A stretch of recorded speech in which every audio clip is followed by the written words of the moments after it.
दिनकर जी ओज के कवि थे। उनकी ओज की कविताएं सत्ताधीशों को कई बार हिला चुकी हैं।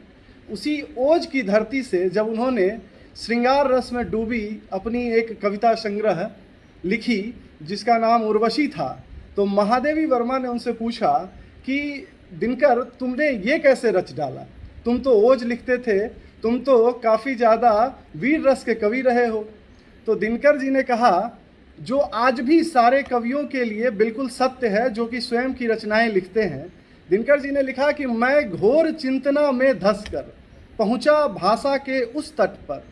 मैं घोर चिंतना में धंसकर पहुंचा भाषा के उस तट पर, था जहां काव्य ये धरा हुआ, था जहां काव्य ये धरा हुआ, सब लिखा लिखाया पड़ा हुआ, बस झेल गहन गोते का सुख, ले आया इसे जगत सम्मुख।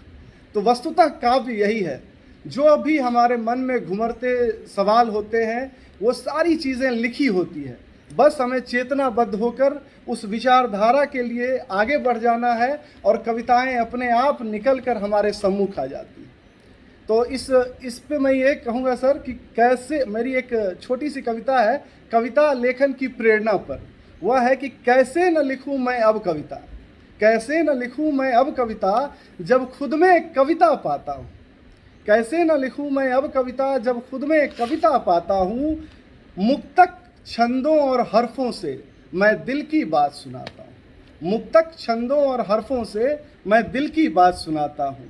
अपने अंतस के भावों से, अपने अंतस के भावों से मैं पतझर में फूल खिलाता हूँ।